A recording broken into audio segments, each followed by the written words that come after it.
بسم اللہ الرحمن الرحیم۔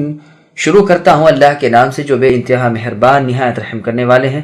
والنجم اذا هوى ما ضل صاحبكم وما غوى وما ينطق عن الهوى ان هو الا وحی یوحى۔ قسم ہے ستارے کی جب وہ جھکے کہ تمہارے ساتھی محمد صلی اللہ علیہ وسلم نے نہ راہ گم کی ہے نہ وہ ٹیڑھی راہ پر ہے اور نہ اپنی نفسانی خواہش سے کوئی بات کہتے ہیں، وہ تو صرف وحی ہے جو اتاری جاتی ہے۔ سامعین، اب اس صورت کا تعارف اور ان آیتوں کی تفصیل سماعت کیجیے۔ تعارف ہے سورت نجم۔ صحیح بخاری شریف میں عبداللہ رضی اللہ عنہ سے مروی ہے کہ سب سے پہلی صورت جس میں سجدہ تھا سورہ والنجم اتری ہے۔ نبی صلی اللہ علیہ وسلم نے اور آپ کے پیچھے جتنے صحابہ تھے سب نے سجدہ کیا، لیکن ایک شخص کو میں نے دیکھا کہ اس نے اپنی مٹھی میں مٹی لے کر اس پر سجدہ کر لیا، پھر میں نے دیکھا کہ وہ اس کے بعد کفر کی حالت میں ہی مارا گیا۔ یہ مشرکین مکہ کے سرداروں میں سے ایک امیہ ابن خلف نامی شخص تھا، لیکن اس میں ایک اشکال ہے، وہ یہ کہ دوسری روایت میں ہے کہ یہ عتبہ بن ربیعہ تھا، واللہ اعلم۔ ستارے کی قسم۔ شعبی رحمہ اللہ فرماتے ہیں، خالق تو اپنی مخلوق میں سے جس کی چاہے قسم کھا لے، لیکن مخلوق سوائے اپنے خالق اللہ کے کسی اور کی قسم نہیں کھا سکتی۔ ستارے کے جھکنے سے مراد فجر کے وقت ثریا نامی ستارے کا غائب ہونا ہے، بعض کہتے ہیں مراد زہرہ نامی ستارہ ہے۔ ضحاک رحمہ اللہ فرماتے ہیں، مراد اس کا جھڑ کر شیطان کی طرف لپکنا ہے۔ اس قول کی اچھی توجیہ ہو سکتی ہے۔ مجاہد رحمہ اللہ فرماتے ہیں، اس جملے کی تفسیر یہ ہے کہ قسم ہے قرآن کی جب وہ اترے۔ اس آیت جیسی ہی آیت فلا اقسم بمواقع النجوم ہے۔ پھر جس بات پر قسم کھائی ہے اس کا بیان ہے کہ نبی صلی اللہ علیہ وسلم نیکی اور رشد و ہدایت والے اور تابع حق ہیں، وہ بے علمی کے ساتھ کسی غلط راہ لگے ہوئے یا باوجود علم کے ٹیڑھا راستہ اختیار کیے ہوئے نہیں ہیں۔ گمراہی والے نصرانیوں اور جان بوجھ کر خلاف حق کرنے والے یہودیوں کی طرح رسول اللہ نہیں ہیں۔ رسول اللہ کا علم کامل، رسول اللہ کا عمل مطابق علم، آپ کا راستہ سیدھا، آپ عظیم الشان شریعت کے شارع، آپ اعتدال والی راہ حق پر قائم، آپ کا کوئی قول کوئی فرمان اپنے نفس کی خواہش اور ذاتی غرض سے نہیں ہوتا، بلکہ جس چیز کی تبلیغ کا آپ کو حکم الہی ہوتا ہے آپ اسے ہی زبان سے نکالتے ہیں، جو وہاں سے کہا جائے وہ آپ کی زبان سے ادا ہوتا ہے، کمی بیشی زیادتی نقصان سے آپ کا کلام پاک ہوتا ہے۔ حدیث پیغمبر صلی اللہ علیہ وسلم وحی ہے۔ مسند احمد میں ہے کہ رسول اللہ صلی اللہ علیہ وسلم نے فرمایا، ایک شخص کی شفاعت سے جو نبی نہیں ہے مثل دو قبیلوں کے یا دو میں سے ایک قبیلے کی گنتی کے برابر لوگ جنت میں داخل ہوں گے، قبیلہ ربیعہ اور قبیلہ مضر۔ اس پر ایک شخص نے کہا، کیا ربیعہ مضر میں سے نہیں ہے؟ رسول اللہ نے فرمایا، میں تو وہی کہتا ہوں جو کہتا ہوں۔ مسند کی اور حدیث میں ہے کہ عبداللہ ابن عمر رضی اللہ عنہما فرماتے ہیں، میں رسول اللہ صلی اللہ علیہ وسلم سے جو کچھ سنتا تھا اسے حفظ کرنے کے لیے لکھ لیا کرتا تھا۔ پس بعض قریشیوں نے مجھے اس سے روکا اور کہا کہ رسول اللہ صلی اللہ علیہ وسلم ایک انسان ہے، کبھی کبھی غصے اور غضب میں بھی کچھ فرما دیا کرتے ہیں، چنانچہ میں لکھنے سے رک گیا تو رسول اللہ نے فرمایا، لکھ لیا کرو، اللہ تعالیٰ کی قسم جس کے ہاتھ میں میری جان ہے، میری زبان سے سوائے حق بات کے اور کوئی کلمہ نہیں نکلتا۔ یہ حدیث سنن ابی داؤد اور ابن ابی شیبہ کی المصنف میں بھی ہے۔ بزار میں ہے کہ رسول اللہ صلی اللہ علیہ وسلم نے فرمایا، میں تمہیں جس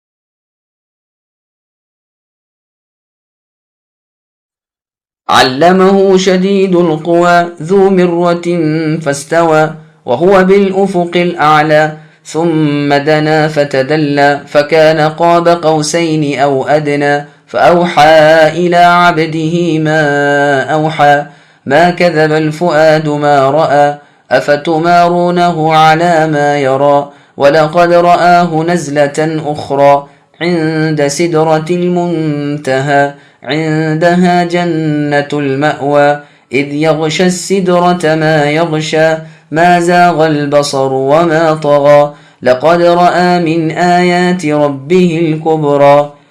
نبی صلی اللہ علیہ وسلم کو پوری طاقت والے فرشتے نے سکھایا ہے، جو زور آور ہے وہ سیدھے کھڑا ہو گیا اور وہ بلند آسمان کے کناروں پر تھا، پھر نزدیک ہوا اور اتر آیا، پس 2 کمانوں کا فاصلہ رہ گیا بلکہ اس سے بھی کم۔ پس اس نے اللہ تعالیٰ کے بندے محمد صلی اللہ علیہ وسلم کو پیغام پہنچایا، جو بھی پہنچایا۔ جو دیکھا اس میں پیغمبر کے دل نے جھوٹ نہیں کہا۔ کیا تم جھگڑا کرتے ہو اس پر جو پیغمبر دیکھتے ہیں؟ اسے تو ایک مرتبہ اور بھی دیکھا تھا، سدرۃ المنتہا کے پاس، اسی کے پاس جنت المأوا ہے، جبکہ سدرے کو چھائے لیتی تھی وہ چیز جو چھا رہی تھی، نہ تو نگاہ بہکی نہ حد سے بڑی۔ یقیناً انہوں نے اپنے رب کی بڑی بڑی نشانیوں میں سے بعض نشانیاں دیکھ لیں۔ سامعین، اب ان آیتوں کی تفسیر سماعت کیجیے۔ جبریل علیہ السلام کی شان۔ اللہ تعالیٰ فرماتے ہیں کہ محمد صلی اللہ علیہ وسلم کے معلم جبریل علیہ السلام ہیں، جیسے اور جگہ فرمایا ہے اِنَّهُ لَقَوْلُ رَسُولٍ کریم الآیہ، یعنی یہ قرآن ایک بزرگ زور آور فرشتے کا قول ہے، یعنی اللہ تعالیٰ کا قول، جسے لے کر نبی صلی اللہ علیہ وسلم کے پاس جبرائیل آتے تھے، جو مالک عرش کے ہاں باعزت سب کا معنی ہوا وہاں معتبر ہے۔ یہاں بھی فرمایا وہ فرشتہ جبرائیل قوت والا ہے۔ ذو مرتین کی ایک تفسیر تو یہی ہے، دوسری یہ کہ وہ خوش شکل ہے۔ چنانچہ سنن ابی داؤد کی حدیث میں بھی مرتین کا لفظ آیا ہے۔ رسول اللہ فرماتے ہیں صدقہ مالدار پر اور قوت والے تندرست شخص پر حرام ہے۔ پھر وہ جبرائیل سیدھے کھڑے ہو گئے اور وہ بلند آسمانوں کے کناروں پر تھے جہاں سے صبح چڑھتی ہے، جو سورج کے طلوع ہونے کی جگہ ہے۔ ابن ابی حاتم میں ہے، عبداللہ بن مسعود رضی اللہ عنہ فرماتے ہیں رسول اللہ نے جبرائیل علیہ السلام کو ان کی اصلی صورت میں صرف 2 دفعہ دیکھا ہے۔ ایک مرتبہ رسول اللہ کی خواہش پر اللہ تعالیٰ کے امین جبرائیل علیہ السلام اپنی صورت میں رسول اللہ کو دکھائی دیے، آسمانوں کے تمام کنارے ان کے جسم سے ڈھک گئے تھے۔ دوبارہ اس وقت جبکہ رسول اللہ کو لے کر جبرائیل علیہ السلام اوپر چڑھے تھے۔ یہ مطلب ہے وَهُوَ بِالْأُفُقِ الْأَعْلَىٰ کا۔ امام ابن جریر رحمہ اللہ نے اس تفسیر میں ایک ایسا قول کہا ہے جو کسی نے نہیں کہا، اور خود انہوں نے بھی اس قول کی اضافت دوسرے کی طرف نہیں کی۔ ان کا فرمان کا ماحاصل یہ ہے کہ جبریل علیہ السلام اور نبی صلی اللہ علیہ وسلم دونوں بلند آسمانوں کے کناروں پر سیدھے کھڑے ہوئے تھے، اور یہ واقعہ معراج کی رات کا ہے۔ امام ابن جریر کی اس تفسیر کی تائید کسی نے نہیں کی، گو امام صاحب رحمہ اللہ نے عربیت کی حیثیت سے اسے ثابت کیا ہے، اور عربی قواعد سے یہ بھی ہو سکتا ہے، لیکن ہے یہ واقعے کے خلاف، اس لیے کہ یہ دیکھنا معراج سے پہلے کا ہے۔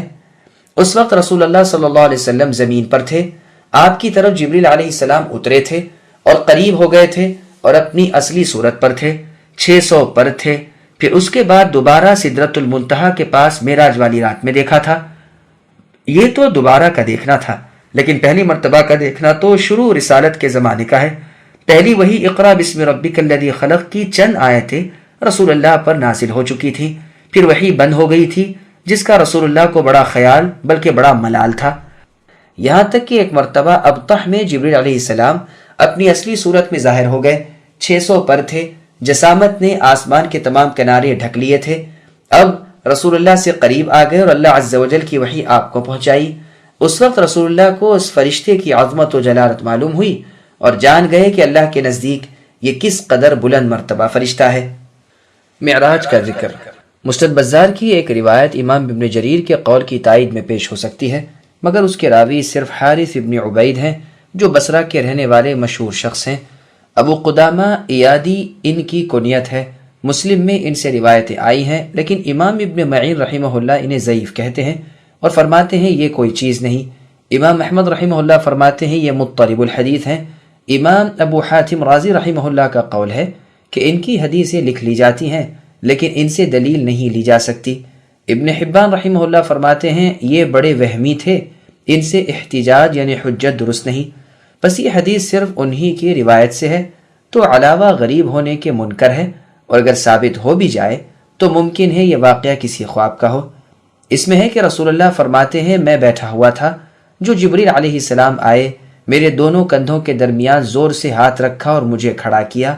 میں نے دیکھا کہ ایک درخت ہے جس میں پرندوں کے آشیانوں کی طرح بیٹھنے کی جگہ بنی ہوئی ہے، ایک میں تو جبریل علیہ السلام بیٹھ گئے اور دوسرے میں بیٹھ گیا۔ پھر وہ درخت بلند ہونے لگا، یہاں تک کہ میں آسمان سے بالکل قریب پہنچ گیا۔ میں دائیں بائیں کروٹیں بدلتا تھا اور اگر میں چاہتا تو ہاتھ بڑھا کر آسمان کو چھو لیتا۔ میں نے دیکھا کہ جبریل علیہ السلام اس وقت ہیبت الہی سے مثل بوریے کے بچھے جا رہے تھے۔ اس وقت میں سمجھ گیا کہ اللہ کی جلالت و قدر کے علم میں انہیں مجھ پر فضیلت ہے۔ آسمان کے دروازوں میں سے ایک دروازہ مجھ پر کھل گیا۔ میں نے بہت بڑا عظیم الشان نور دیکھا اور پردے کے پاس در و یاقوت کو ہلتے اور حرکت کرتے دیکھا۔ پھر اللہ تعالیٰ نے جو وحی فرمانی چاہی وہ فرمائی۔ پھر آگے اللہ فرماتے ہیں کہ جبریل علیہ السلام نبی صلی اللہ علیہ وسلم سے قریب ہوئے اور زمین کی طرف اترے، یہاں تک کہ رسول اللہ کے اور جبریل علیہ السلام کے درمیان صرف 2 کمانوں کے برابر فاصلہ رہ گیا، بلکہ اس سے بھی اور نزدیکی ہو گئی۔ یہاں لفظ او جس کی خبر دی جاتی ہے اس کے ثابت کرنے کے لیے آیا ہے، اس پر جو زیادتی ہو اس کی نفی کے لیے، جیسے اور جگہ ہے پھر اس کے بعد تمہارے دل سخت ہو گئے پس وہ مثل پتھروں کے ہیں، او اشد قسوتن بلکہ اس سے بھی زیادہ سخت، یعنی پتھر سے کم کسی صورت میں نہیں بلکہ اس سے بھی سختی میں بڑے ہوئے ہیں۔ اور فرمان ہے کہ وہ لوگوں سے ایسا ڈرتے ہیں جیسا کہ اللہ سے، او اشد خشیتن بلکہ اس سے بھی زیادہ۔ اور جگہ ہے ہم نے انہیں 1 لاکھ کی طرف بھیجا بلکہ زیادہ کی طرف، یعنی وہ 1 لاکھ سے کم تو تھے ہی نہیں بلکہ حقیقتاً وہ 1 لاکھ تھے یا اس سے زیادہ ہی زیادہ۔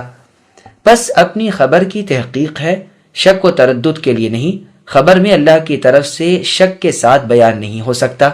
یہ قریب آنے والے جبریل علیہ السلام تھے، جیسے ام المؤمنین عائشہ، ابو ذر ابن مسعود اور ابو ہریرہ رضی اللہ عنہم کا فرمان ہے، جیسا کہ تفسیر ابن جریر طبری میں ہے، اور اس کی بابت حدیثیں بھی ان قریب ہم وارد کریں گے انشاءاللہ۔ صحیح مسلم میں ابن عباس رضی اللہ عنہما سے مروی ہے کہ رسول اللہ صلی اللہ علیہ وسلم نے اپنے دل سے اپنے رب اللہ تعالیٰ کو 2 دفعہ دیکھا، جن میں سے ایک کا بیان اس آیت ثم دنا میں ہے۔ انس رضی اللہ عنہ والی معراج کی حدیث میں ہے، پھر اللہ رب العزت قریب ہوئے اور نیچے آئے، اور اسی لیے محدثین نے اس میں کلام کیا ہے اور کئی ایک غرابتیں ثابت کی ہیں، اور اگر ثابت ہو جائے کہ یہ صحیح ہے تو بھی دوسرے وقت اور دوسرے واقعے پر محمول ہوگی۔ اس آیت کی تفسیر نہیں کہی جا سکتی۔ یہ واقعہ تو اس وقت کا ہے جب کہ رسول اللہ صلی اللہ علیہ وسلم زمین پر تھے، نہ کہ معراج والی رات کا، کیونکہ اس کے بیان کے بعد ہی فرمایا ہے ہمارے نبی نے اسے 1 مرتبہ اور بھی سدرۃ المنتہا کے پاس دیکھا ہے۔ پس یہ سدرۃ المنتہا کے پاس کا دیکھنا تو واقع معراج کا ذکر ہے، اور پہلی مرتبہ کا دیکھنا یہ زمین پر تھا۔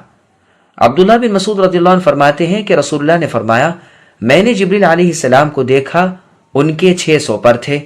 ام المؤمنین عائشہ رضی اللہ عنہ فرماتی ہیں نبی صلی اللہ علیہ وسلم کی ابتدائے نبوت کے وقت آپ نے خواب میں جبریل علیہ السلام کو دیکھا، پھر رسول اللہ اپنی ضروری حاجت سے فارغ ہونے کے لیے نکلے تو سنا کہ کوئی رسول اللہ کا نام لے کر پکار رہا ہے، ہر چند دائیں بائیں دیکھا لیکن کوئی نظر نہ آیا۔ 3 مرتبہ ایسا ہی ہوا۔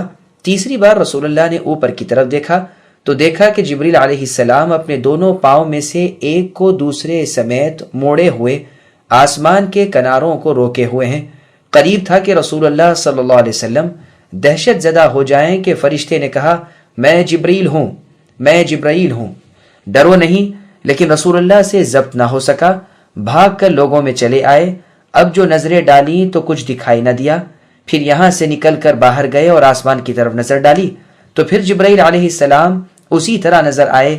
رسول اللہ پھر خوف زدہ لوگوں کے مجمع میں آ گئے تو یہاں کچھ بھی نہیں۔ باہر نکل کر پھر جو دیکھا تو وہی سما نظر آیا، بس اسی کا ذکر ان آیتوں میں ہے۔ قعبہ آدھی انگلی کو بھی کہتے ہیں، اور بعض کہتے ہیں صرف 2 ہاتھ کا فاصلہ رہ گیا تھا، اور روایت میں ہے کہ اس وقت جبرائیل علیہ السلام پر 2 ریشمی حلے تھے۔ رسول اللہ صلی اللہ علیہ وسلم نے اللہ کو نہیں دیکھا۔ پھر فرمایا اللہ نے وحی کی الی آخرہ۔ اس سے مراد یا تو یہ ہے کہ جبرائیل علیہ السلام نے اللہ کے بندے اور اللہ کے رسول محمد صلی اللہ علیہ وسلم کی طرف وحی کی، یا یہ کہ اللہ تعالیٰ نے اپنے بندے کی طرف جبرائیل علیہ السلام کی معرفت اپنی وحی نازل فرمائی۔ دونوں معنی صحیح ہیں۔ سعید بن جبیر رحمہ اللہ فرماتے ہیں اس وقت کی وحی الم یجد کا یتیمن اور ورفعنا لک ذکرک تھی، اور حضرات سے مروی ہے کہ دوسرے انبیاء علیہم السلام جنت میں اس وقت تک نہ جا سکیں گے جب تک کہ رسول اللہ صلی اللہ علیہ وسلم نہ چلے جائیں، اور امتوں پر جنت حرام ہے جب تک کہ پہلے رسول اللہ کی امت جنت میں داخل نہ ہو جائے۔ ابن عباس رضی اللہ عنہما فرماتے ہیں رسول اللہ نے اپنے دل سے 2 دفعہ اللہ تعالیٰ کو دیکھا ہے، ابن مسعود رضی اللہ عنہ نے دیکھنے کو مطلق رکھا ہے، یعنی خواہ دل کا دیکھنا ہو خواہ ظاہری آنکھوں کا۔ یہ ممکن ہے کہ اس مطلق کو بھی مقید پر محمول کریں، یعنی نبی صلی اللہ علیہ وسلم نے اپنے دل سے اللہ تعالیٰ کو دیکھا۔ جن بعض حضرات نے کہا ہے کہ اپنی ان آنکھوں سے دیکھا، انہوں نے ایک غریب قول کہا ہے، اس لیے کہ صحابہ رضی اللہ عنہم سے اس بارے میں کوئی چیز صحت کے ساتھ مروی نہیں۔ امام بغوی رحمہ اللہ فرماتے ہیں، ایک جماعت اس طرف گئی ہے کہ رسول اللہ صلی اللہ علیہ وسلم نے اپنی آنکھوں سے اللہ کو دیکھا ہے، جیسے انس رضی اللہ عنہ اور حسن اور عکرمہ رحمہم اللہ، ان کے اس قول میں نظر ہے، واللہ اعلم۔ سنن ترمذی میں ہے، ابن عباس رضی اللہ عنہما سے مروی ہے کہ رسول اللہ صلی اللہ علیہ وسلم نے اپنے رب کو دیکھا۔ عکرمہ رحمہ اللہ فرماتے ہیں، میں نے یہ سن کر کہا، پھر یہ آیت کہاں جائے گی جس میں فرمان ہے لا تدرکہ الابصار وہو یدرک الابصار، یعنی اللہ تعالیٰ کو کوئی نگاہ نہیں پا سکتی اور وہ سب نگاہوں کو پا لیتے ہیں۔ آپ نے جواب دیا کہ یہ اس وقت ہے جب کہ وہ اپنے نور کی پوری تجلی کرے، ورنہ رسول اللہ نے 2 دفعہ اپنے رب یعنی اللہ تعالیٰ کو دیکھا ہے۔ سنن نسائی میں عبداللہ بن عباس رضی اللہ عنہ سے روایت ہے کہ کیا تمہیں تعجب معلوم ہوتا ہے کہ اللہ تعالیٰ نے ابراہیم علیہ السلام کو خلیل بنایا اور موسیٰ علیہ السلام کو اپنے ساتھ کلام کرنے کے لیے منتخب کیا اور دیدار محمد صلی اللہ علیہ وسلم کے لیے؟ صحیح مسلم میں ابو ذر رضی اللہ عنہ سے روایت ہے کہ میں نے رسول اللہ صلی اللہ علیہ وسلم سے پوچھا، کیا آپ نے اپنے رب کو دیکھا ہے؟ تو رسول اللہ نے فرمایا، وہ سراسر نور ہے، میں انہیں کیسے دیکھ سکتا ہوں؟ ایک روایت میں ہے، میں نے نور کو دیکھا۔ مسند احمد کی ایک حدیث میں ہے کہ رسول اللہ صلی اللہ علیہ وسلم نے فرمایا، میں نے اپنے رب عز و جل کو دیکھا ہے۔ اس کی اسناد شرط صحیح پر ہے، لیکن یہ حدیث خواب کا مختصر ٹکڑا ہے۔ چنانچہ مطول حدیث میں ہے کہ میرے پاس میرے رب بہت اچھی صورت میں آج کی رات، راوی کہتا ہے میرا خیال ہے، خواب میں آئے اور فرمایا، اے محمد، جانتے ہو بلند مقام والے فرشتے کس مسئلے پر گفتگو کر رہے ہیں؟ میں نے کہا نہیں۔ بس اللہ تعالیٰ نے اپنا ہاتھ میرے 2 بازوؤں کے درمیان رکھا، جس کی ٹھنڈک مجھے میرے سینے میں محسوس ہوئی، بس زمین و آسمان کی ہر چیز مجھے معلوم ہو گئی۔ پھر مجھ سے وہی سوال کیا، میں نے کہا اب مجھے معلوم ہو گیا، وہ ان نیکیوں کے بارے میں جو گناہوں کا کفارہ بن جاتی ہیں اور جو درجے بڑھاتی ہیں، آپس میں پوچھ گچھ کر رہے ہیں۔ مجھ سے حق جل شانہ نے پوچھا، اچھا پھر تم بتلاؤ کفارے کی نیکیاں کیا کیا ہیں؟ میں نے کہا، نمازوں کے بعد مسجدوں میں رکے رہنا، جماعت کے لیے چل کر آنا، جب وضو ناگوار گزرتا ہو اچھی طرح مل مل کر وضو کرنا، جو ایسا کرے گا وہ بھلائی کے ساتھ زندگی گزارے گا اور خیر کے ساتھ انتقال ہوگا اور گناہوں سے اس طرح الگ ہو جائے گا جیسے آج دنیا میں آیا۔ اس وقت اللہ تعالیٰ نے مجھ سے فرمایا، اے محمد صلی اللہ علیہ وسلم، جب نماز پڑھو یہ کہو، اللہم انی اسألک فعل الخیرات، اے اللہ میں آپ سے نیکیوں کے کرنے، وترک المنکرات اور برائیوں کے چھوڑنے، وحب المساکین اور مسکینوں سے محبت رکھنے کی توفیق طلب کرتا ہوں، وَإِذَا أَرَدْتَ بِعِبَادِكَ فِتْنَةً اور اگر آپ نے اپنے بندوں کو فتنے میں ڈالنے کا ارادہ کیا ہے، أَن تَقْبِضَنِي إِلَيْكَ غَيْرَ مَفْتُونٍ تو مجھے فتنے میں پڑنے سے پہلے ہی اپنی طرف اٹھا لینا۔ فرمایا، اور درجے بڑھانے والے اعمال یہ ہیں، کھانا کھلانا، سلام پھیرنا، لوگوں کی نیند کے وقت رات کو تہجد کی نماز پڑھنا۔ اسی کے مثل روایت سورہ صاد کی تفسیر کے خاتمے پر گزر چکی ہے۔ رسول اللہ صلی اللہ علیہ وسلم کا جبریل کو دوبارہ دیکھنا بیان ہو رہا ہے، جو معراج والی رات کا واقعہ ہے۔ معراج کی حدیثیں نہایت مفصل کے ساتھ سورہ سبحان یعنی بنی اسرائیل کی شروع آیت کی تفسیر میں گزر چکی ہیں، جن کے دوبارہ یہاں وارد کرنے کی ضرورت نہیں۔ یہ بھی بیان گزر چکا ہے کہ ابن عباس رضی اللہ عنہما معراج والی رات دیدار باری تعالیٰ کے ہونے کے قائل ہیں۔ ایک جماعت سلف و خلف کا قول بھی یہی ہے، اور صحابہ رضی اللہ عنہم کی بہت سی جماعتیں اس کے خلاف ہیں، اسی طرح تابعین اور دوسرے بھی اس کے خلاف ہیں۔ رسول اللہ صلی اللہ علیہ وسلم کا جبریل علیہ السلام کو ان کے پروں سمیت دیکھنا وغیرہ اس قسم کی روایتیں اوپر گزر چکی ہیں۔ عائشہ رضی اللہ عنہا سے مسروق رحمہ اللہ کا پوچھنا اور آپ رضی اللہ عنہا کا جواب بھی ابھی بیان ہوا ہے۔ ایک روایت میں ہے کہ صدیقہ رضی اللہ عنہا نے اپنے اس جواب کے بعد آیت لا تدرکہ الابصار کی تلاوت کی اور ما کان لبشر کی بھی تلاوت فرمائی، یعنی کوئی آنکھ اللہ کو نہیں دیکھ سکتی، یعنی دنیا کی زندگی میں، اور وہ سب نگاہوں کو پا لیتے ہیں۔ کسی انسان سے اللہ کا کلام کرنا ممکن نہیں، ہاں وحی سے یا پردے کے پیچھے سے ہو تو اور بات ہے۔ پھر فرمایا جو تم سے کہے کہ نبی صلی اللہ علیہ وسلم کو کل کی بات کا علم تھا، اس نے غلط اور جھوٹ کہا۔ پھر آیت ان اللہ عنده علم الساعہ آخر تک پڑھی، اور فرمایا جو کہے کہ رسول اللہ نے اللہ کی کسی بات کو چھپا لیا، اس نے بھی جھوٹ کہا اور تہمت باندھی۔ پھر آیت یا ایھا الرسول بلغ ما انزل الیک من ربک، یعنی اے رسول جو آپ کی جانب آپ کے رب کی طرف سے نازل کیا گیا ہے اسے پہنچا دیجئے، تلاوت فرمائی۔ ہاں رسول اللہ نے جبریل علیہ السلام کو ان کی اصلی صورت پر 2 مرتبہ دیکھا ہے۔ یہ روایت بخاری نیز مسلم اور مسند احمد کی ہے۔ مسند احمد میں ہے کہ مسروق رحمہ اللہ نے ام المؤمنین عائشہ رضی اللہ عنہا کے سامنے سورہ نجم کی آیت بالافق المبین اور نزلۃ اخری والی پڑھی۔ اس کے جواب میں ام المؤمنین عائشہ رضی اللہ عنہا نے فرمایا اس امت میں سے سب سے پہلے ان آیتوں کے متعلق خود رسول صلی اللہ علیہ وسلم سے میں نے سوال کیا تھا۔ رسول اللہ نے فرمایا اس سے مراد میرا جبریل علیہ السلام کو دیکھنا ہے۔ رسول اللہ نے صرف 2 دفعہ اس امین اللہ کو ان کی اصلی صورت میں دیکھا، ایک مرتبہ آسمان سے زمین پر آتے ہوئے، اس وقت تمام خلا ان کے جسم سے پر تھا۔ یہ حدیث بخاری اور مسلم میں بھی ہے۔ مسند احمد میں ہے کہ عبداللہ بن شقیق رحمہ اللہ نے ابو ذر رضی اللہ عنہ سے کہا کہ اگر میں رسول اللہ کو دیکھتا تو رسول اللہ سے ایک بات تو ضرور پوچھتا۔ ابو ذر رضی اللہ عنہ نے کہا کیا پوچھتے؟ کہا یہ کہ کیا آپ نے اپنے رب عز و جل کو دیکھا ہے؟ ابو ذر رضی اللہ عنہ نے فرمایا یہ سوال تو خود میں نے رسول اللہ صلی اللہ علیہ وسلم سے کیا تھا۔ رسول اللہ نے مجھے جواب دیا کہ میں نے اسے نور دیکھا، وہ تو نور ہے، میں اسے کیسے دیکھ سکتا؟ صحیح مسلم میں بھی یہ حدیث 2 سندوں سے ہے، دونوں کے الفاظ میں ہیر پھیر ہے۔ امام احمد رحمہ اللہ فرماتے ہیں میں نہیں سمجھ سکتا کہ اس حدیث کی کیا توجیہ کروں، دل اس پر مطمئن نہیں۔ ابن ابی حاتم میں ابو ذر رضی اللہ عنہ سے منقول ہے کہ رسول اللہ نے اپنے دل سے دیدار کیا ہے، آنکھوں سے نہیں۔ امام ابن خزیمہ رحمہ اللہ فرماتے ہیں عبداللہ ابن شقیق رحمہ اللہ اور ابو ذر رضی اللہ عنہ کے درمیان انقطاع ہے، اور ابن الجوزی رحمہ اللہ فرماتے ہیں ممکن ہے ابو ذر رضی اللہ عنہ کا یہ سوال معراج کے واقعے سے پہلے کا ہو اور رسول اللہ نے اس وقت جواب دیا ہو۔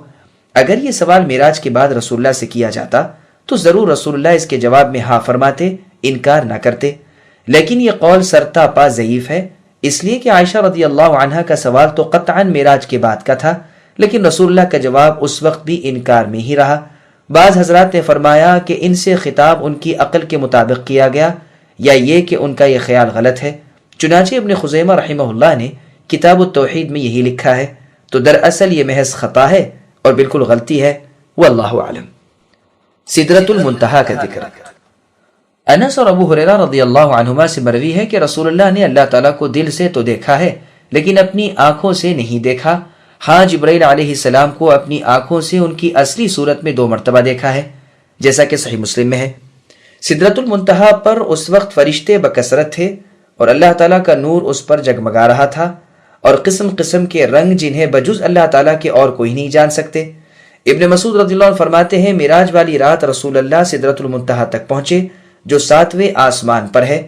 زمین سے جو چیزیں چڑھتی ہیں وہ یہیں تک چڑھتی ہیں، پھر یہاں سے اٹھا لی جاتی ہیں۔ اسی طرح جو چیزیں اللہ کی طرف سے نازل ہوتی ہیں یہیں تک پہنچتی ہیں، پھر یہاں سے پہنچائی جاتی ہیں۔ اس وقت اس درخت پر سونے کی ٹڈیاں لدی ہوئی تھیں۔ رسول اللہ کو وہاں 3 چیزیں عطا فرمائی گئیں، 5 وقت کی نمازیں، سورہ بقرہ کے خاتمے کی آیتیں، اور رسول اللہ کی امت میں سے جو مشرک نہ ہو اس کے گناہوں کی بخشش۔ یہ روایت بھی مسلم کی ہے۔ ابو ہریرہ رضی اللہ عنہ سے یا کسی اور صحابی سے روایت ہے کہ جس طرح کوے کسی درخت کو گھیر لیتے ہیں اس طرح اس وقت سدرۃ المنتہا پر فرشتے چھا رہے تھے۔ وہاں جب رسول اللہ پہنچے تو آپ سے کہا گیا کہ جو مانگنا ہو مانگیے۔ یہ روایت تفسیر ابن جریر طبری کی ہے۔ مجاہد رحمہ اللہ فرماتے ہیں اس درخت یعنی سدرۃ المنتہا کی شاخیں مروارید، یاقوت اور زبرجد کی تھیں۔ رسول اللہ نے اسے دیکھا اور اپنے دل کی آنکھوں سے اللہ کی بھی زیارت کی۔ ابن زید رحمہ اللہ فرماتے ہیں رسول اللہ صلی اللہ علیہ وسلم سے سوال ہوا کہ آپ نے سدرہ پر کیا دیکھا؟ رسول اللہ نے فرمایا اسے سونے کی ٹڈیاں ڈھانکے ہوئے تھیں اور ہر پتے پر ایک ایک فرشتہ کھڑا ہوا اللہ کی تسبیح کر رہا تھا۔ یہ روایت بھی ابن جریر کی ہے۔ رسول اللہ صلی اللہ علیہ وسلم کی نگاہیں دائیں بائیں نہیں ہوئیں، جس چیز کے دیکھنے کا حکم تھا وہیں لگی رہیں۔ ثابت قدمی اور کامل اطاعت کی یہ پوری دلیل ہے کہ جو حکم تھا وہی بجا لائے، جو دیے گئے وہی لے کر خوش ہوئے۔ اسی کو ایک ناظم نے تعریفاً کہا ہے، رسول اللہ نے اللہ تعالیٰ کی بڑی بڑی نشانیاں ملاحظہ فرمائیں، جیسے اور جگہ ہے لِنُرِيَكَ مِنْ آيَاتِنَا الْكُبْرَى، اس لیے کہ ہم آپ کو اے نبی اپنی بڑی بڑی نشانیاں دکھائیں جو ہماری کامل قدرت اور زبردست عظمت پر دلیل بن جائیں۔ ان دونوں آیتوں کو دلیل بنا کر اہل السنہ والجماعہ اصحاب الحدیث کا مذہب ہے کہ رسول اللہ نے اس رات اللہ کا دیدار اپنی آنکھوں سے نہیں کیا، کیونکہ ارشاد باری ہے کہ رسول اللہ نے اپنے رب کی بڑی بڑی نشانیاں دیکھیں۔ اگر خود اللہ کا دیدار ہوتا تو اسی دیدار کا ذکر ہوتا اور لوگوں پر اسے ظاہر کیا جاتا۔ ابن مسعود رضی اللہ عنہ کا قول گزر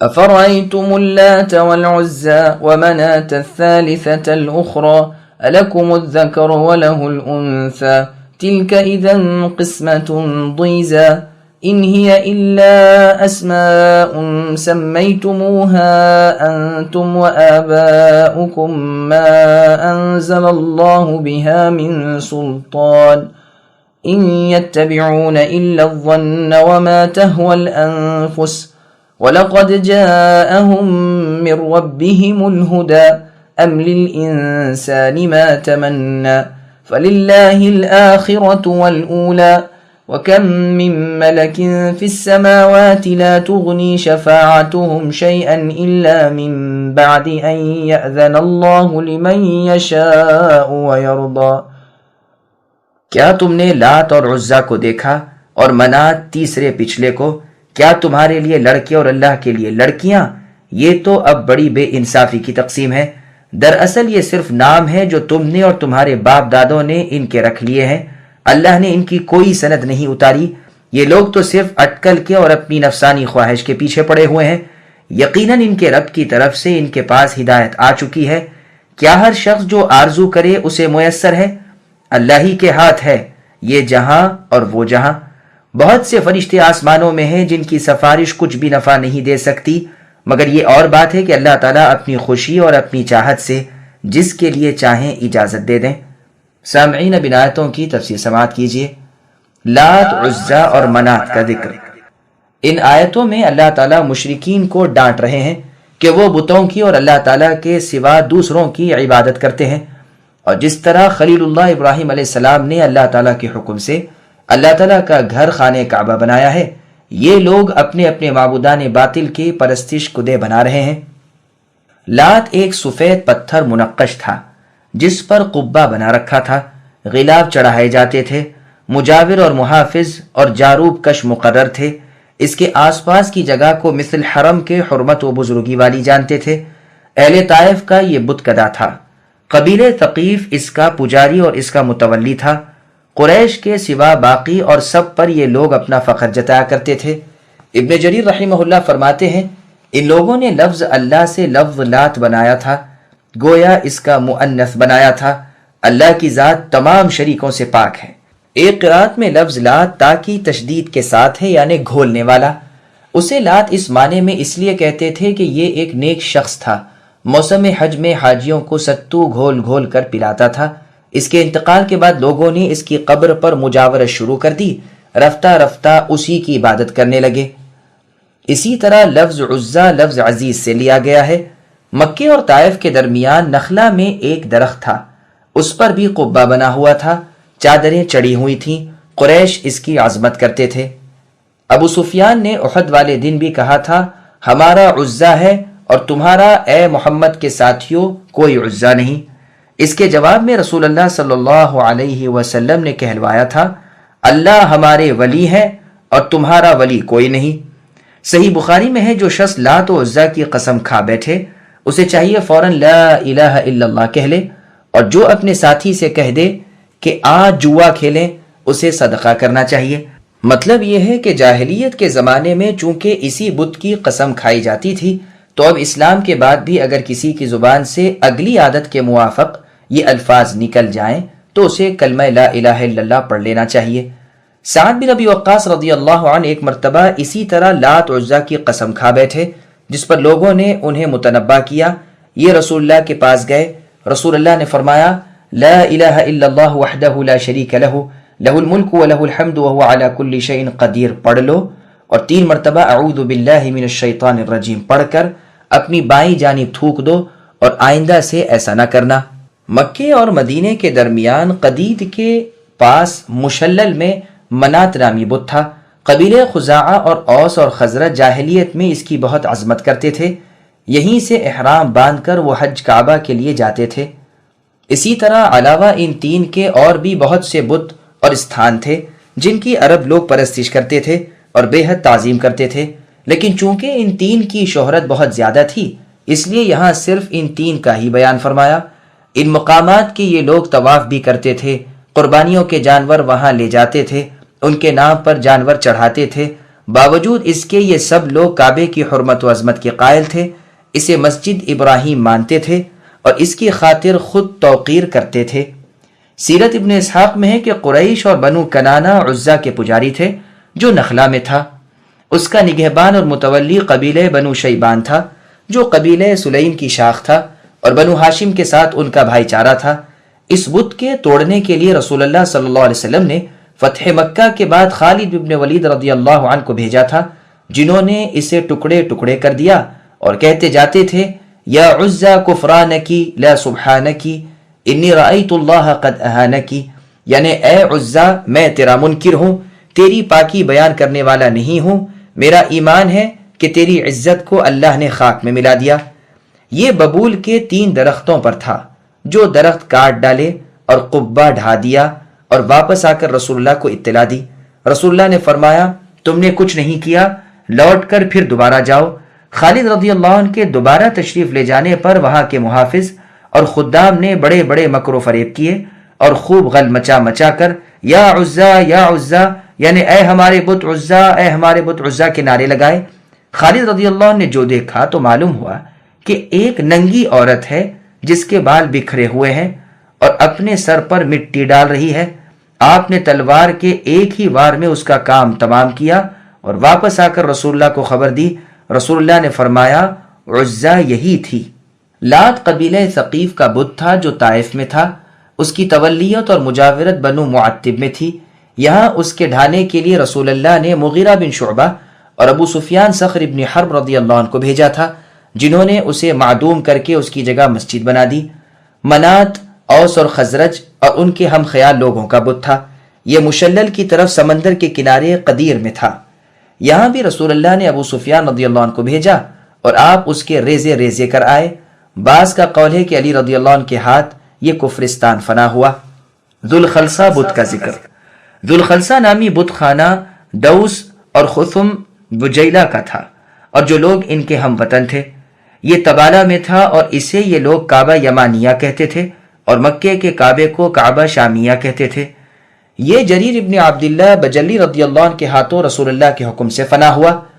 فلس نامی بت خانہ قبیلہ طی اور ان کے آس پاس کے عربوں کا تھا۔ یہ جبل طی میں سلمہ اور اجا کے درمیان تھا۔ اس کے توڑنے پر علی رضی اللہ عنہ مامور ہوئے تھے۔ آپ نے اسے توڑ دیا اور یہاں سے 2 تلواریں لے گئے تھے، ایک رسوب دوسری مخزم۔ رسول اللہ یہ دونوں تلواریں انہی کو دے دیں۔ قبیلہ حمیر علیہ یمن نے اپنا بت خانہ صنعاء میں ریام نامی بنا رکھا تھا۔ مذکور ہے کہ اس میں ایک سیاہ کتا تھا اور وہ 2 حمیری جو تبع کے ساتھ نکلے تھے انہوں نے اسے نکال کر قتل کروایا اور اس بت خانے کی اینٹ سے اینٹ بجا دی۔ اور روا نامی بت خدا بنو ربیعہ ابن سعد کا تھا، اس کو مستوغر ابن ربیعہ ابن کعب ابن سعد نے اسلام میں ڈھایا۔ ابن ہشام فرماتے ہیں کہ ان کی عمر 330 سال تھی، جس کا بیان خود انہوں نے اپنے اشعار میں کیا ہے۔ ذوالکعبات نامی صنم خانہ بکر اور تغلب اور ایاد قبیلے کا سنداد میں تھا۔ پھر فرماتے ہیں اے کفار و مشرکو، کیا تمہارے لیے تو لڑکے ہوں اور اللہ کے لیے لڑکیاں ہوں؟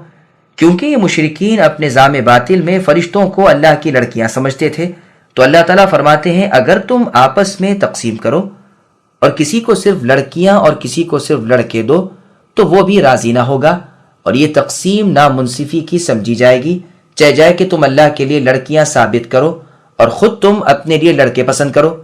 پھر آگے فرماتے ہیں ان کو تم نے اپنی طرف سے بغیر کسی دلیل کے معبود ٹھہرا کر جو چاہا نام گھڑ لیا ہے، ورنہ دراصل نہ وہ معبود ہیں نہ کسی ایسے پاک نام کے مستحق ہیں۔ خود یہ لوگ بھی ان کی پوجا پاٹ پر کوئی دلیل پیش نہیں کر سکتے، صرف اپنے بڑوں پر حسن ظن رکھ کر جو انہوں نے کیا تھا یہ بھی کر رہے ہیں، مکھی پر مکھی مارتے چلے جاتے ہیں۔ مصیبت تو یہ ہے کہ باوجود دلیل آ جانے کے، اللہ کی باتیں واضح ہو جانے کے، پھر بھی باپ دادا کی غلط راہ کو نہیں چھوڑتے۔ پھر آگے اللہ فرماتے ہیں کیا ہر انسان کی ہر تمنا خواہ مخواہ پوری ہی ہوتی ہے؟ جو کہے میں حق پر ہوں تو کیا وہ حق پر ہی ہوگا؟ تم گو دعوے لمبے چوڑے کرو لیکن دعووں سے مراد اور مقصد حاصل نہیں ہو جاتا۔ چنانچہ مسند احمد میں ہے رسول اللہ صلی اللہ علیہ وسلم فرماتے ہیں تمنا کرتے وقت سوچ لیا کرو کیا تمنا کرتے ہو، تمہیں نہیں معلوم کہ اس تمنا پر تمہارے لیے کیا لکھا جائے گا۔ تمام امور کے مالک اللہ تعالیٰ ہیں، دنیا اور آخرت میں تصرف اللہ ہی کا ہے، جو اللہ نے چاہا ہو رہا ہے اور جو چاہیں گے ہوگا۔ پھر فرماتے ہیں کہ بغیر اجازت الہی کوئی بڑے سے بڑا فرشتہ بھی کسی کے لیے سفارش کا لفظ بھی نہیں نکال سکتا، جیسے فرمایا من ذا الذی یشفع عنده الا باذنہ، یعنی کون ہے جو اللہ کے پاس اللہ کی اجازت کے بغیر کسی کی سفارش پیش کر سکے؟ اللہ کے فرمان بغیر کسی کو کسی کے سفارش نفع نہیں دے سکتی۔ پس جبکہ بڑے بڑے قریبی فرشتوں کا یہ حال ہے تو پھر اے ناواقف کفار و مشرکو، تمہارے یہ بت اور استھان کیا نفع پہنچا دیں گے؟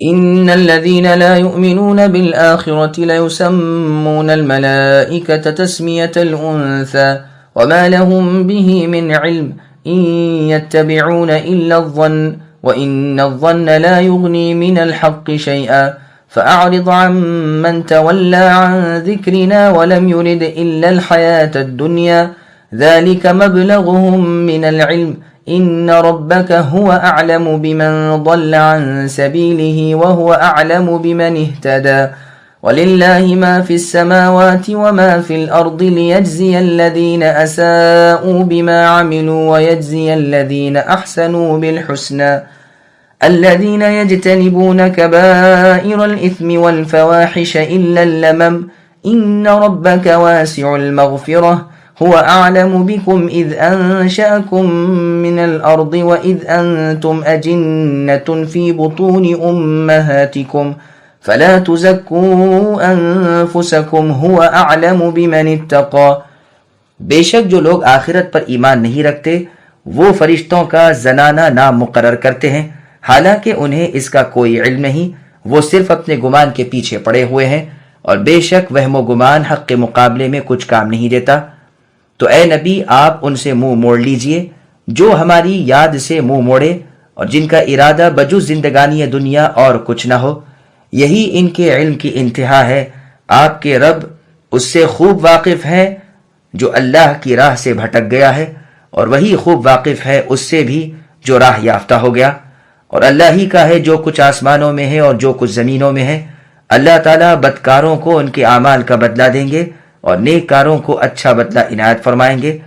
ان لوگوں کو جو بڑے گناہوں سے بچتے ہیں اور بے حیائی سے بھی سوائے کسی چھوٹے سے گناہ کے، بے شک آپ کے رب اے نبی بہت کشادہ مغفرت والے ہیں، وہ تمہیں بخوبی جانتے ہیں جبکہ اللہ نے تمہیں زمین سے پیدا کیا اور جبکہ تم اپنی ماؤں کے پیٹ میں بچے تھے، پس تم اپنی پاکیزگی آپ بیان نہ کرو، وہی اللہ تو ہے جو پرہیزگاروں کو خوب جانتے ہیں۔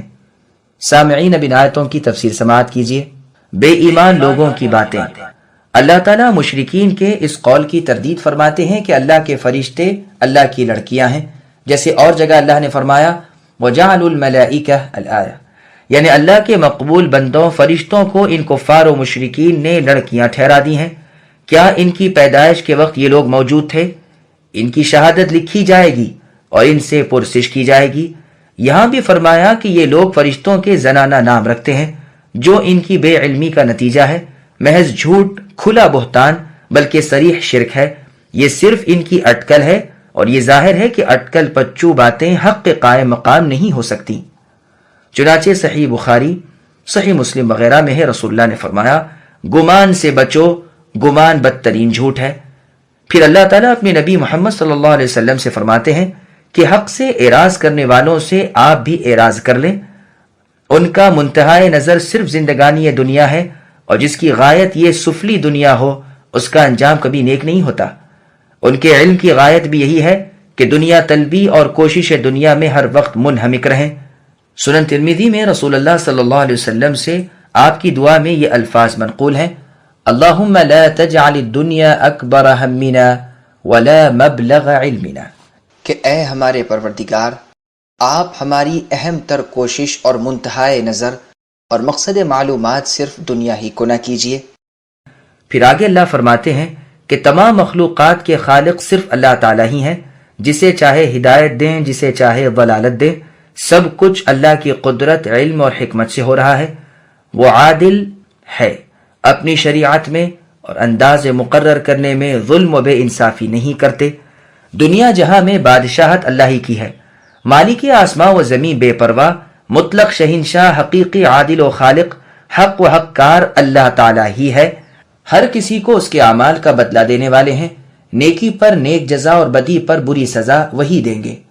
اللہ کے نزدیک بھلے لوگ وہ ہیں جو اللہ کی حرام کردہ چیزوں اور کاموں سے، بڑے بڑے گناہوں اور بدکاریوں اور نالائقیوں سے الگ رہیں۔ ان سے بتقاضۂ بشریت اگر کبھی کوئی چھوٹا سا گناہ سرزد ہو بھی جائے تو پروردگار پردہ پوشی کرتے ہیں اور معاف فرما دیتے ہیں۔ جیسے اور آیت میں اللہ نے فرمایا ان تجتنبوا کبائر ما تنہون عنہ نکفر عنکم سیئاتکم الآیہ، کہ اگر تم ان بڑے بڑے گناہوں سے پاک دامن رہے جن سے تمہیں روک دیا گیا ہے تو تمہاری برائیاں معاف فرما دیں گے اور تمہیں عزت والی جگہ یعنی جنت میں داخل کر دیں گے۔ چھوٹے گناہ، یہاں بھی فرمایا مگر چھوٹی چھوٹی لغزشیں اور انسانیت کی کمزوریاں معاف ہیں۔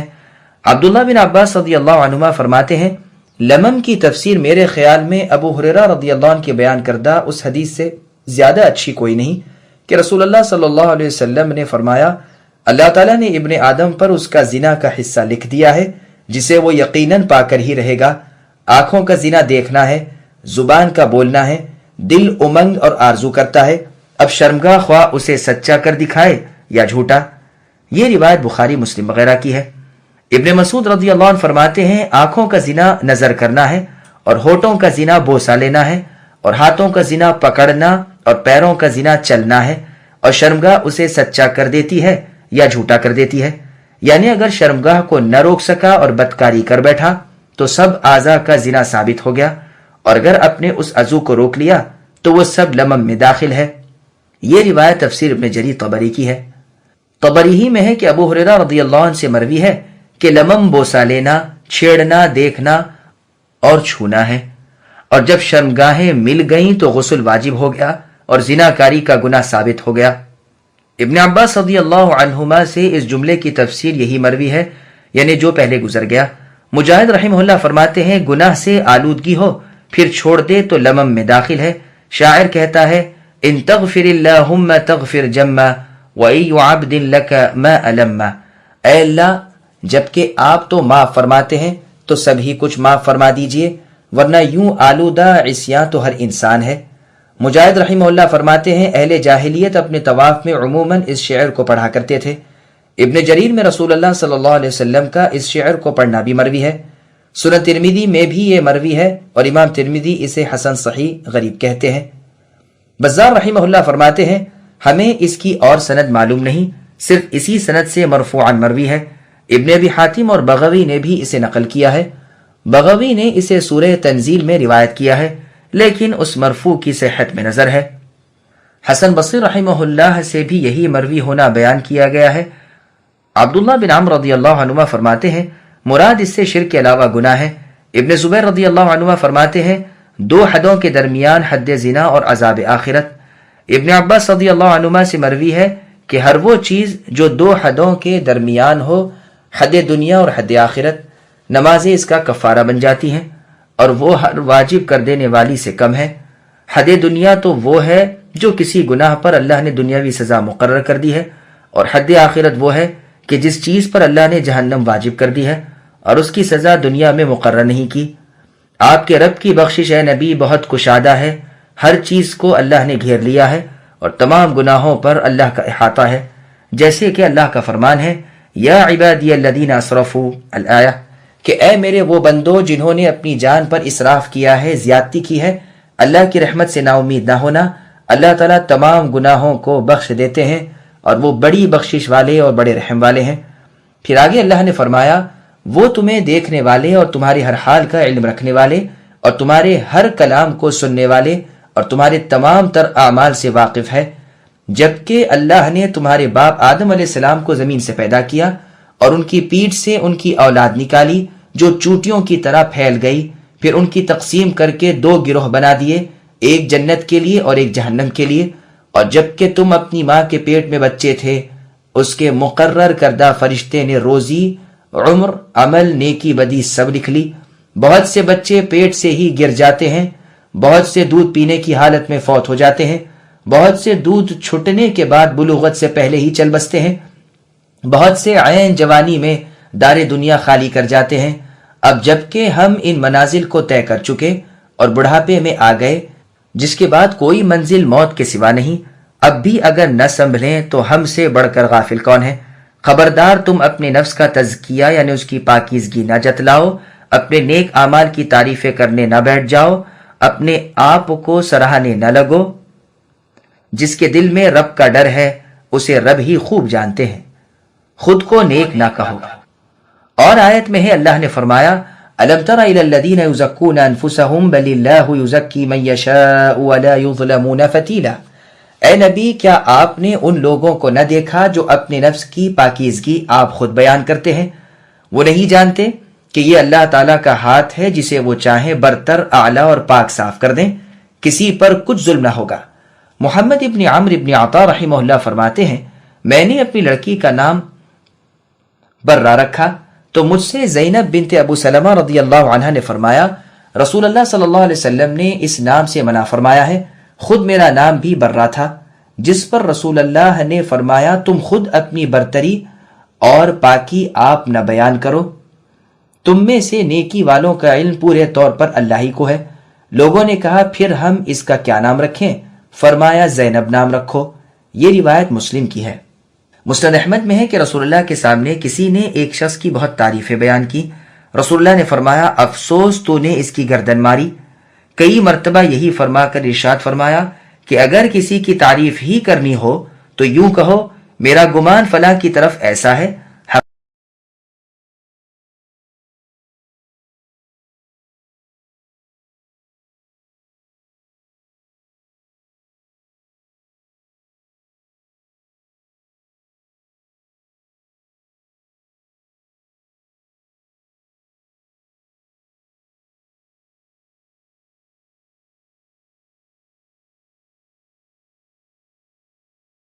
أفرأيت الذي تولى وأعطى قليلا وأكدى أعنده علم الغيب فهو يرى أم لم ينبأ بما في صحف موسى وإبراهيم الذي وفى ألا تزر وازرة وزر أخرى وأن ليس للإنسان إلا ما سعى وأن سعيه سوف يرى ثم يجزاه الجزاء الأوفى۔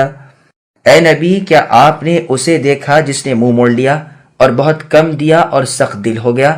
کیا اسے علم غیب ہے کہ وہ سب کچھ دیکھ رہا ہے؟ کیا اسے اس چیز کی خبر نہیں دی گئی جو موسیٰ علیہ السلام کے اور وفادار ابراہیم علیہ السلام کے صحیفوں میں تھا کہ کوئی شخص کسی دوسرے کا بوجھ نہ اٹھائے گا، اور یہ کہ ہر انسان کے لیے صرف وہی ہے جس کی کوشش خود اس نے کی، اور یہ کہ بے شک اس کی کوشش ان قریب دیکھی جائے گی، پھر اسے پورا پورا بتلا دیا جائے گا۔ سامعین اب ان آیتوں کی تفسیر سماعت کیجئے۔ دین سے منہ موڑنے والا، اللہ تعالیٰ ان لوگوں کی مذمت کر رہے ہیں جو اللہ تعالیٰ کی فرما برداری سے منہ موڑ لیں، سچائی قبول نہ کریں، نہ نمازیں ادا کریں بلکہ جھٹلائیں، اعراض کریں، اللہ تعالیٰ کی راہ میں بہت کم دیں، دل کو نصیحت قبول کرنے والا نہ بنائیں، کبھی کچھ کہنا مان لیا پھر رسیاں کاٹ کر الگ ہو گئے۔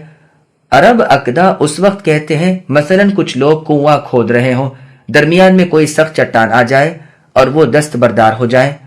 اللہ تعالیٰ فرماتے ہیں کیا اس کے پاس علم غیب ہے جس سے اس نے جان لیا کہ اگر میں اللہ کی راہ میں اپنا مال دوں گا تو خالی ہاتھ رہ جاؤں گا؟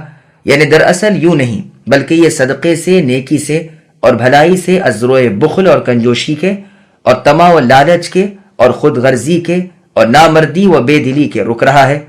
خود قرآن میں ہے، اللہ فرماتے ہیں وَمَا أَنفَقْتُم مِّن شَيْءٍ فَهُوَ يُخْلِفُهُ وَهُوَ خَيْرُ الرَّازِقِينَ کہ تم جو کچھ خرچ کرو گے اللہ تعالیٰ تمہیں اس کا بدلہ دیں گے اور وہی بہترین رازق ہیں۔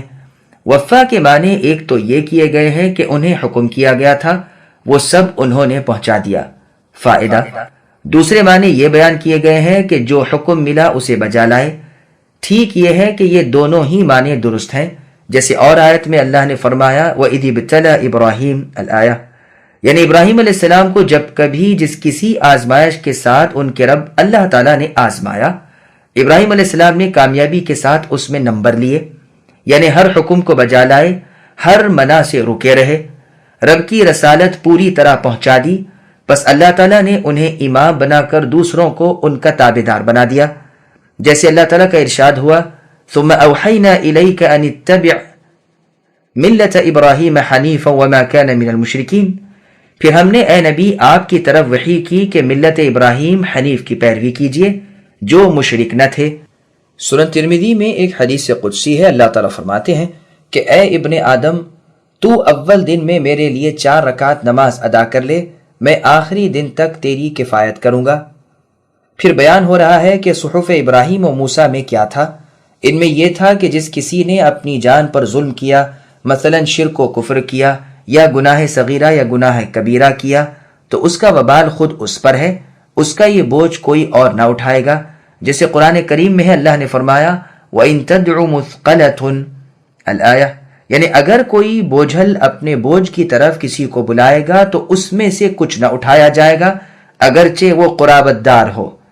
ان صحیفوں میں یہ بھی تھا کہ انسان کے لیے صرف وہی ہے جو اس نے حاصل کیا، یعنی جس طرح اس پر دوسرے کا بوجھ نہیں لادا جائے گا، دوسروں کی بدعمالیوں میں یہ بھی نہیں پکڑا جائے گا، اور اسی طرح دوسرے کی نیکی بھی اسے کچھ فائدہ نہ دے گی۔ کوئی کسی کا بوجھ بروز قیامت نہ اٹھائے گا، اور مسئلہ ایصال ثواب۔ امام شافعی رحمہ اللہ اور ان کے متبعین نے اس آیت سے استدلال کیا ہے کہ قرآن خوانی کا ثواب مردوں کو پہنچایا جائے تو نہیں پہنچتا، اس لیے کہ نہ تو یہ ان کا عمل ہے نہ کسب۔ یہی وجہ ہے کہ رسول اللہ صلی اللہ علیہ وسلم نے نہ اس کا جواز بیان کیا، نہ اپنی امت کو اس پر رغبت دلائی، نہ انہیں اس پر آمادہ کیا، نہ تو کسی صریح فرمان کے ذریعے سے، نہ کسی اشارے کنایے سے۔ ٹھیک اسی طرح صحابہ کرام رضی اللہ عنہم میں سے بھی کسی ایک سے یہ ثابت نہیں کہ انہوں نے قرآن پڑھ کر اس کے ثواب کا ہدیہ میت کے لیے بھیجا ہو۔ اگر یہ نیکی ہوتی اور مطابق شرع عمل ہوتا تو ہم سے بہت زیادہ سبقت نیکیوں کی طرف کرنے والے صحابہ کرام رضی اللہ عنہم تھے۔ ساتھ ہی یہ بات بھی یاد رکھنی چاہیے کہ نیکیوں کے کام قرآن و حدیث کے صاف فرمان سے ہی ثابت ہوتے ہیں، کسی قسم کی رائے قیاس کا ان میں کوئی دخل نہیں۔ ہاں دعا اور صدقے کا ثواب میت کو پہنچتا ہے، اس پر اجماع ہے، اور محمد صلی اللہ علیہ وسلم کے الفاظ سے ثابت ہے جو صحیح مسلم میں ابو ہریرہ رضی اللہ عنہ کی روایت سے مروی ہے کہ رسول اللہ صلی اللہ علیہ وسلم نے فرمایا انسان کے مرنے پر اس کے اعمال منقطع ہو جاتے ہیں، لیکن 3 چیزیں، نیک اولاد جو اس کے لیے دعا کرتی رہے، یا وہ صدقہ جو اس کے انتقال کے بعد بھی جاری رہے، یا وہ علم جس سے نفع اٹھایا جاتا رہے۔ اس کا مطلب یہ ہے کہ در حقیقت یہ تینوں چیزیں بھی خود میت کی سعی، اس کی کوشش اور اسی کا عمل ہے، یعنی کسی اور کے عمل کا اجر اسے نہیں پہنچ رہا۔ سنن نبی داؤد میں ہے رسول اللہ صلی اللہ علیہ وسلم نے فرمایا کہ سب سے بہتر انسان کا کھانا وہ ہے جو اس نے اپنے ہاتھوں حاصل کیا ہو، اس کی اپنی کمائی ہو، اور انسان کی اولاد بھی اس کی کمائی اور اسی کی حاصل کردہ چیز ہے۔ پس ثابت ہوا نیک اولاد جو اس کے مرنے کے بعد اس کے لیے دعا کرتی ہے وہ دراصل اسی کا عمل ہے. اسی طرح صدقہ جاریہ مثلا وقف وغیرہ کہ وہ بھی اس کے عمل کا اثر ہے اور اسی کا کیا ہوا وقف ہے. خود قرآن میں اللہ تعالیٰ فرماتے ہیں اِنَّا نَحْنُ نُحْيِي الْمَوْتَى وَنَكْتُبُ مَا قَدَّمُوا وَآثَارَهُمْ الآیہ، یعنی ہم مردوں کو زندہ کرتے ہیں اور لکھتے ہیں جو آگے بھیج چکے اور جو نشان ان کے پیچھے رہے. اس سے ثابت ہوتا ہے کہ ان کے اپنے پیچھے چھوڑے ہوئے نشانات نیک کا ثواب انہیں پہنچتا رہتا ہے. رہا وہ علم جسے اس نے لوگوں کو پھیلایا اور اس کے انتقال کے بعد بھی لوگ اس پر عامل اور کاربند رہے، وہ بھی دراصل اسی کی سعی اور اسی کا عمل ہے جو اس کے بعد باقی رہا اور اسے ثواب پہنچتا رہا. چنانچہ صحیح مسلم، سنن نبی داؤد اور سنن ابن ماجہ میں ہے، رسول اللہ فرماتے ہیں کہ جو شخص ہدایت کی طرف بلائے اور جتنے لوگ اس کی تابعداری کریں ان سب کے اجر کے مثل اسے اجر ملتا ہے، درا حالانکہ ان کے اجر گھٹتے نہیں. پھر آگے اللہ فرماتے ہیں اس کی کوشش قیامت کے دن جانچی جائے گی، اس دن اس کا عمل دیکھا جائے گا، جیسے اللہ نے فرمایا وَقُلِ اعْمَلُوا فَسَيَرَى اللَّهُ وَرَسُولُهُ.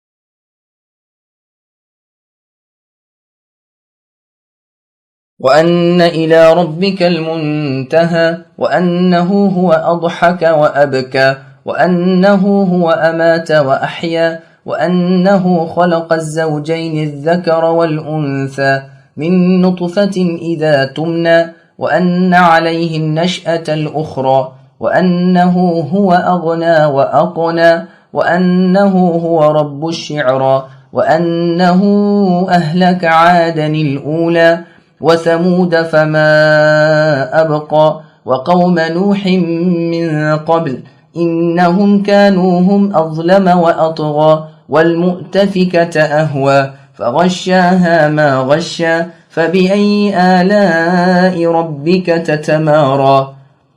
اور یہ کہ اے نبی آپ کے رب کی طرف پہنچنا ہے، اور یہ کہ وہی اللہ تو ہے جو ہنساتے ہیں اور وہی رلاتے ہیں، اور یہ کہ وہی مارتے ہیں اور جلاتے ہیں، اور یہ کہ اللہ ہی نے جوڑا یعنی نر و مادہ پیدا کیا ہے نطفے سے جبکہ وہ ٹپکایا جاتا ہے، اور یہ کہ اللہ ہی کے ذمے ہے دوبارہ پیدا کرنا، اور یہ کہ اللہ ہی تونگر بناتے ہیں اور سرمایہ دیتے ہیں، اور یہ کہ وہی اللہ شعرا نامی ستارے کے رب ہیں، اور یہ کہ اللہ ہی نے اگلے عادیوں کو ہلاک کیا ہے اور ثمود کو بھی جن میں سے ایک کو بھی باقی نہ رکھا، اور اس سے پہلے قوم نوح کو، یقیناً وہ لوگ بڑے ظالم اور سرکش تھے، اور مؤتفقہ شہر اللہ ہی نے الٹ دیا، پھر اس پر چھا گیا جو چھایا. پس اے انسان تو اپنے رب کی کس کس نعمت میں جھگڑے گا. سامعین اب ان آیتوں کی تفسیر سماعت کیجیے. بالآخر اللہ تعالیٰ کے پاس سب کو جانا ہے. فرمان ہے کہ بازگشت آخر اللہ کی طرف ہے. قیامت کے دن سب کو لوٹ کر اللہ ہی کے سامنے پیش ہونا ہے. صحیح بخاری اور مسلم میں ہے کہ شیطان کسی کے پاس آتا ہے اور کہتا ہے اسے کس نے پیدا کیا اور اسے کس نے پیدا کیا، یہاں تک کہ کہتا ہے اللہ تعالیٰ کو کس نے پیدا کیا. اور جب تم میں سے کسی کے دل میں یہ وسوسہ پیدا ہو تو اعوذ باللہ من الشیطان الرجیم پڑھ لے اور اس خیال کو دل سے دور کر دے. زندگی اور موت کے مالک اللہ تعالیٰ ہیں. پھر فرماتے ہیں کہ بندوں میں ہنسنے رونے کا مادہ اور ان کے اسباب بھی اللہ ہی نے پیدا کیے ہیں جو بالکل مختلف ہیں. وہی اللہ موت و حیات کے خالق ہیں، جیسے اللہ نے فرمایا الذی خلق الموت والحیات الآیہ.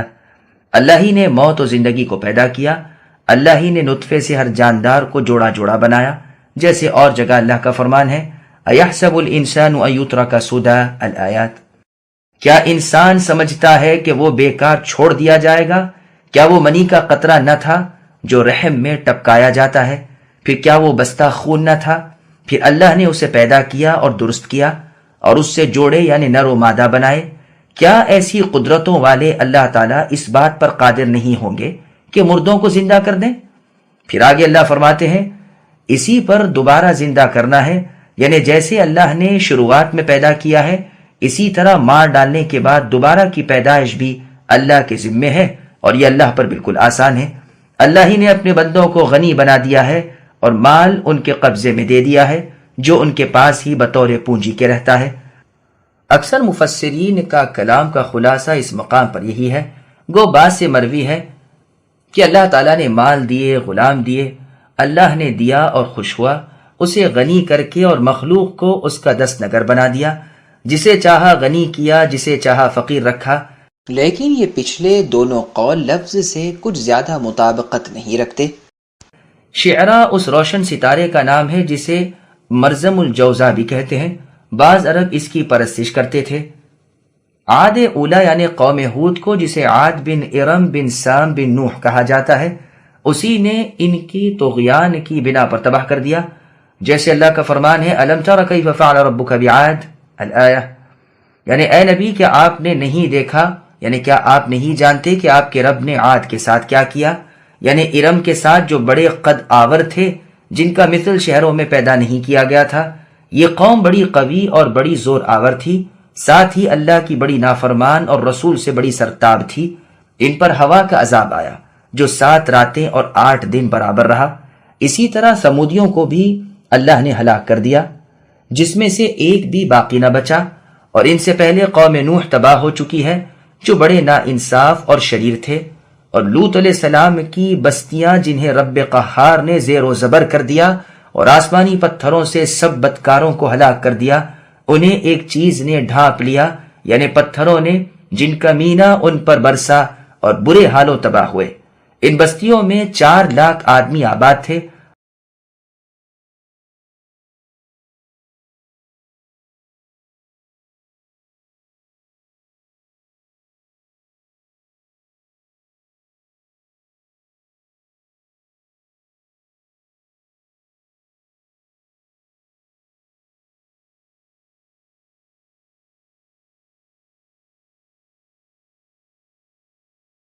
هذا نذير من النذر الأولى أزفت الآزفة ليس لها من دون الله كاشفة أفمن هذا الحديث تعجبون وتضحكون ولا تبكون وأنتم سامدون فاسجدوا لله واعبدوا۔ یہ نبی ڈرانے والے ہیں پہلے ڈرانے والوں میں سے۔ قیامت نزدیک آ گئی، اللہ کے سوا اس کا کھول دکھانے والا اور کوئی نہیں، پس کیا تم اس بات سے تعجب کرتے ہو اور ہنس رہے ہو؟ روتے نہیں بلکہ تم کھیل رہے ہو۔ اب اللہ کے سامنے سجدے کرو اور اللہ ہی کی عبادت کرو۔ سامعین، اب ان آیتوں کی تفسیر سماعت کیجیے۔ رسول اللہ صلی اللہ علیہ وسلم نذیر بن کر آئے، یہ خوف ڈر سے آگاہ کرنے والے ہیں، یعنی نبی صلی اللہ علیہ وسلم۔ رسول اللہ کی رسالت بھی ایسے ہی ہے جیسے رسول اللہ کے پہلے کے رسولوں کی رسالت تھی۔ جیسے اور آیت میں ہے، اللہ نے فرمایا قُلْ مَا كُنْتُ بِدْعًا مِّنَ الرُّسُلِ، یعنی اے نبی آپ کہہ دیجئے میں کوئی نیا رسول تو ہوں نہیں، رسالت مجھ سے شروع نہیں ہوئی، بلکہ دنیا میں مجھ سے پہلے بھی بہت سے رسول اللہ تعالیٰ کے آ چکے ہیں۔ قریب آنے والے کا وقت آ لگا، یعنی قیامت قریب آ گئی، نہ تو اسے کوئی دفع کر سکے، نہ اس کے آنے کے صحیح وقت معین کا کسی کو علم ہے۔ نذیر عربی میں اسے کہتے ہیں، مثلا ایک جماعت ہے جس میں سے ایک شخص نے کوئی ڈراؤنی چیز دیکھی اور اپنی قوم کو اس سے آگاہ کرتا ہے، یعنی ڈر اور خوف کی خبر سنانے والا۔ جیسے کہ اللہ تعالیٰ نے فرمایا ان هو الا نذیر لکم بین یدی عذاب شدید، میں تمہیں سخت عذابوں سے مطلع کرنے والا ہوں۔ صحیح بخاری میں ہے، آپ نے فرمایا میں تمہیں کھلم کھلا ڈرانے والا ہوں۔ یعنی جس طرح کوئی شخص کسی برائی کو دیکھ لے کہ وہ قوم کے قریب پہنچ چکی ہے اور پھر جس حالت میں ہو اسی میں دوڑا بھاگا آ جائے اور قوم کو دفعتاً متنبہ کر دے کہ دیکھو وہ بلا آ رہی ہے، فوراً تدارک کر لو، اسی طرح قیامت کے ہولناک عذاب بھی لوگوں کی غفلت کی حالت میں ان سے بالکل قریب ہو گئے ہیں، اور رسول اللہ صلی اللہ علیہ وسلم ان عذابوں سے ہوشیار کر رہے ہیں، جیسے اس کے بعد کی صورت میں ہے اقتربت الساعۃ، یعنی قیامت قریب آ چکی۔ مسند احمد کی حدیث میں ہے، لوگوں گناہوں کو چھوٹا اور حقیر جاننے سے بچو، سنو چھوٹے چھوٹے گناہوں کی مثال ایسی ہے جیسے ایک قافلہ کسی جگہ اترا، سب ادھر ادھر چلے گئے اور لکڑیاں سمیٹ کر تھوڑی تھوڑی لے آئے، تو گو ہر ایک کے پاس لکڑیاں کم کم ہیں، لیکن جب وہ سب جمع کر لی جائیں تو ایک انبار لگ جاتا ہے جس سے دیگیں کی دیگیں پک جائیں۔ اسی طرح چھوٹے چھوٹے گناہ جمع ہو کر ڈھیر لگ جاتا ہے اور اچانک اس گنہگار کو پکڑ لیا جاتا ہے اور یہ ہلاک ہو جاتا ہے۔ اور حدیث میں ہے، میری اور قیامت کی مثال ایسی ہے، پھر آپ نے اپنی شہادت کی اور درمیان کی انگلی اٹھا کر ان کا فاصلہ دکھایا۔ میری اور قیامت کی مثال دو گھوڑوں کی سی ہے۔